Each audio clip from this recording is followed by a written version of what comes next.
Yo respeto a cada Spider-Man aquí. ¿Eso me incluye a mí? ¡No! ¡Tú eres negro!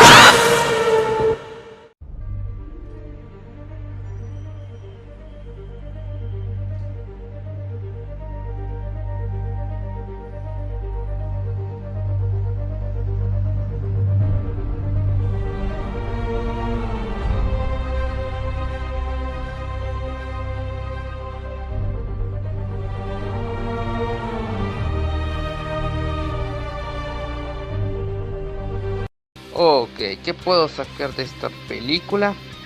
Está excelente. Cuando creí que lo que se hizo en Into the Spider-Verse no se podía superar, llega esta película y me sorprende. Tiene una historia excelente y una animación bastante sorprendente. Y obviamente hay demasiado que mencionar. En primer lugar, tuvimos una mayor inspección en el universo de Spider-Gwen. O sea, prácticamente Spider-Gwen es el corazón de esta película. Conocemos más de su historia y de su universo, lo cual es bastante genial. Además que el estilo visual es casi una calca del que tienen los cómics, sin mencionar la aparición del buitre, el cual creo que es de la Tierra 1602, un universo que más o menos se ubica durante la época renacentista. Aunque capaz sí es de otro universo, pero me parece muy curioso ya que en What If sí vamos a ver este universo, pero bueno, eso es cosa aparte. O tal vez, porque aquí en esta película prácticamente canonizaron todo, pero ahorita voy a eso. El otro detalle a destacar es lo de Spot. Es un villano bastante ridículo, al menos al principio de la película, aunque bueno, así es en los cómics. O sea, casi siempre Spider-Man se burla de él y el villano nunca ha sido tan serio. Bueno, hubo una vez en que mataba gente, pero esa etapa no duró mucho. Aunque lo interesante acá es que conforme avanza la película cada vez se va poniendo más siniestro. Sin mencionar que una teoría se hizo canon. Se tenía la teoría, que de hecho se me olvidó mencionar en la reseña de Spider-Verse, de que la araña que picó a Miles sí era de otro universo, debido a que esta araña se pixeleaba. Y pues al final esto se cumplió. E irónicamente Miles sin querer creó a Spot. Y también me parece algo chistoso la conexión con el Bagel. O sea, en la anterior película sí vemos a Miles golpear a alguien con ese Bagel y ese resultó ser Spot. Es un detalle muy chistoso, pero pues cosas que pasan. Lo interesante es ver cómo evoluciona este villano. O sea, pasa de ser alguien ridículo a ponerse bastante serio. Y lo vemos explorar sus habilidades. Y entre ellos tenemos varios cameos. Entre ellos la Tierra de los 60, o bueno, me parece que es esa. La cual tiene un estilo visual parecido al que vimos en Doctor Strange 2. Sin mencionar el universo de Lego. El cual no estoy seguro si es el mismo universo de las películas de Lego. Reseñas pendiente. Pero igual es un buen detalle que tenga el mismo estilo visual y todo. Y es curioso que este Spider-Man de Lego no estuviera en la persecución contra Miles, pero pues están ocupados en sus propios asuntos, supongo. Ah, y se menciona el cameo de la señora Shen de Venom, la cual, pues como el propio Spot menciona, ella se ve muy calmada pese a ver a un tipo atravesar dimensiones, pero pues luego de ver a Venom comiendo gente, supongo que ya está acostumbrada a ver cosas raras. Yo supongo que esto cronológicamente sucede después de Venom 2, porque si no Venom tal vez estaría ahí. O quizás pues está en sus propios asuntos, pero bueno. Y también otro detalle curioso es que la mamá de Miles le cambió un poco el acento. Por alguna razón tiene un acento más puertorriqueño, algo que me pareció un poco extraño porque la primera película no pasaba, o al menos no se notaba tanto. Sin mencionar que tuvimos un poco más de desarrollo con la familia de Miles. O sea, es obvio que es obvio que toda esta introspección que hicieron con los papás de Miles es porque uno de ellos va a morir. Que de hecho en los cómics la mamá de Miles es el que muere.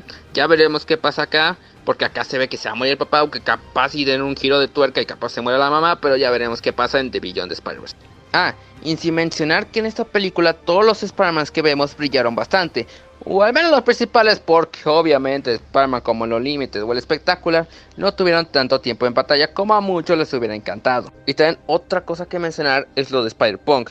Es un personaje excelente que se roba totalmente el show. Y es interesante ver cómo está de acuerdo con los ideales de Miles. Hasta en una escena vemos cómo él es como escapar usando su electricidad. Y luego tenemos a Spider-Man 2099, el cual es un gran antagonista. O sea, tal cual no es un villano, sino es alguien que quiere prevenir tanto desastre multiversal. Y aquí es donde vienen todas las conexiones multiversales. En primer lugar, vemos las ramificaciones de la TVA, o sea, lo que vimos en Loki, lo cual implica que esto está conectado con el multiverso que vimos en el UCM. Aunque eso también tiene ciertas complicaciones, pero ahorita vamos a eso.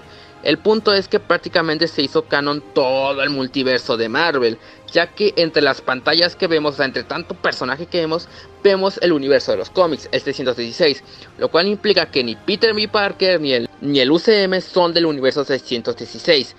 Ese es el de los cómics, tal cual.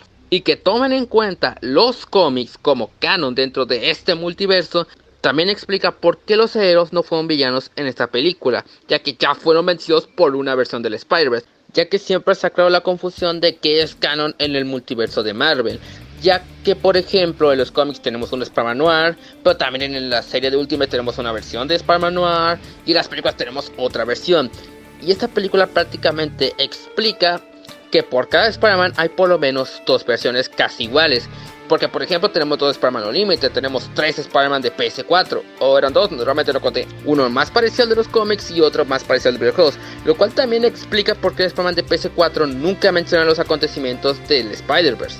Porque ese no era el Spider-Man de PS4, hay dos Spider-Man de PS4. Aunque eso sí, es un poco extraño de que no tengamos varios Spider-Man 2099 y varios Miles Morales. Pero supongo que es para que se entienda un poco más la película, porque sería muy extraño de que, Miguel O'Hara tratara a Miles como una anomalía temporal, pero no tratara mal a otro Miles Morales que ande por ahí. Aunque bueno, está el Spider-Man de PS4 y ese también tiene un Miles Morales. Porque hay algo que se me olvidó. Este Spider-Man 2099 le termina diciendo a Miles que él es una anomalía.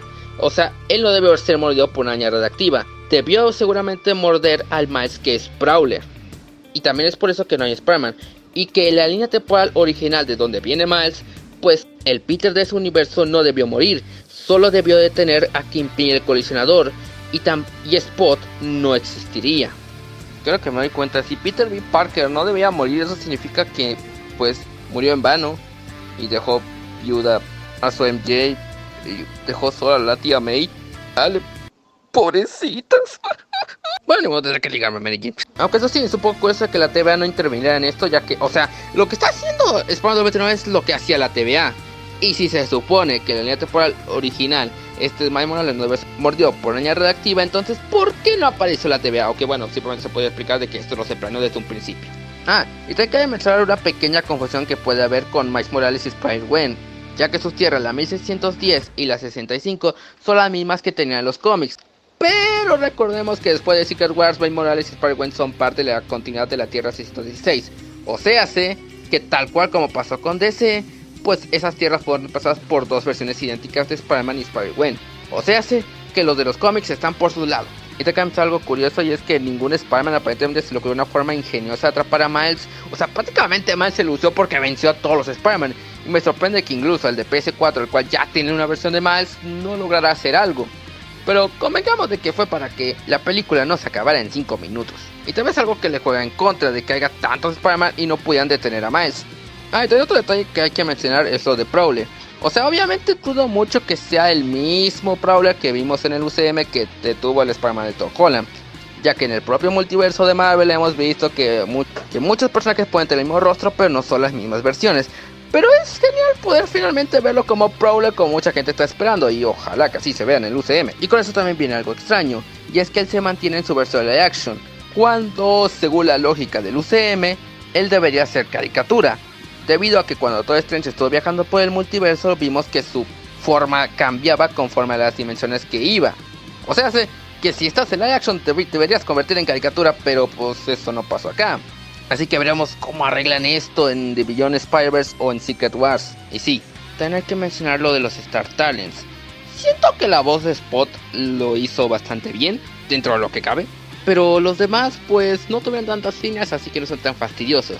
La cosa es con Spectacular Spider-Man.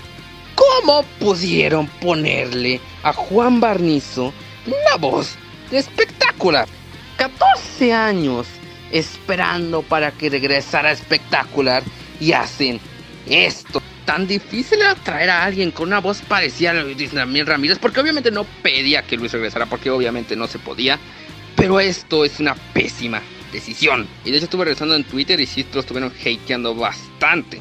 Y lo peor de esto es que en sí es un hipócrita, porque él criticó las películas de Marvel diciendo que ya era un adulto y que ya no veía estas películas, y luego hace la voz de Spectacular. Tremenda hipocresía. Igual, espero que esto lo arreglen en Beyond the Spider-Verse en caso de salir más Spectacular de Spider-Man. Y viendo el lado positivo, por lo menos en inglés sí volvió la voz original de Spectacular como debe ser. Obviamente en español no se podía porque Luis está funado. Y al menos lo que dijo fue bastante relevante. O sea, él habló en un momento bastante tenso y es coherente con su versión. O sea, él sabe lo difícil que es ser Spider-Man. Y pues hay que aceptarlo. Sin mencionar que vemos que en su universo sí se murió el Capitán Stacy. No recuerdo en espectáculos si él se haya muerto, pero pues acá pasó esto. Ok, un detalle extraño es que este Capitán Stacy tiene el pelo castaño, cuando en la serie él tenía el pelo blanco, como es normalmente en los cómics, pero detalles de animación supongo. Y ya para acabar, hay que mencionar lo que pasa al final. O sea, el final fue un tanto lento, pero se entiende más que nada porque pues la película se vio en dos partes, aunque sí se siente que debió haber durado más, pero pues decisiones de Sony.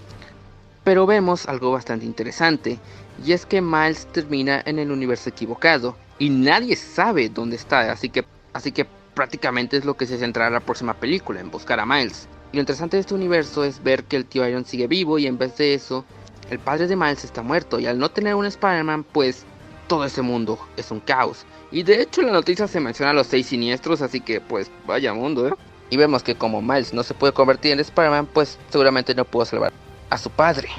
Por eso se terminó convirtiendo en Prowler. Y también al final tuvimos un lindo momento en el que Gwen se reconcilió con su padre.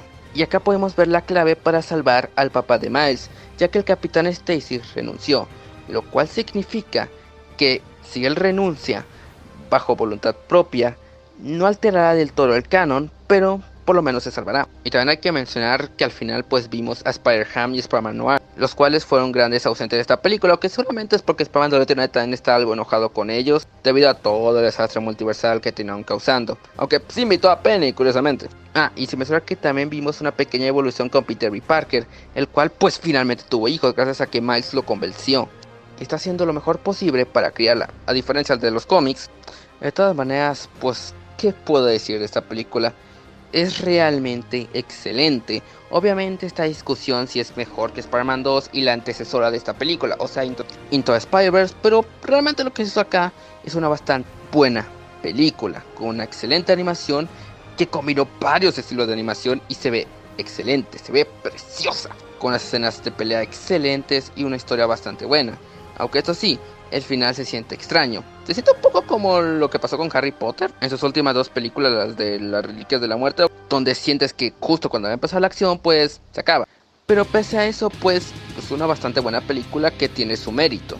Y que pues decidieron dividirla en dos partes y pues veremos qué tal lo hacen en su secuela. Yo espero que sea algo igual de excelente que lo que hicieron acá. Y ojalá gane el Oscar. Así que, pues qué puede ser esta película. Es realmente buena. El final se siente un poco lento, pero pues, por Dios, es una excelente película. Así que por eso le doy un 10.0 de 10. La recomiendo totalmente. Y pues nada, ya saben que los están. Síganme en Facebook, Twitter, Instagram, Morada. Y que se ocupe de WhatsApp, Facebook, al server de Discord y suscríbanse al canal secundario. Y pues nada, hasta la próxima reseña. Bye. Solo aumentarán los villanos por ciudad, un gran susto llevarán cuando me miren llegar.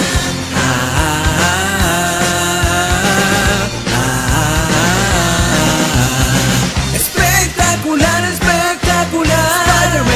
Espectacular, espectacular. Hagamos un cambalache. ¡Vuelvan acá! ¡A ver quién que va! ¡Se robó un Vegas! A ver, hora de columpiarse, como te enseñé.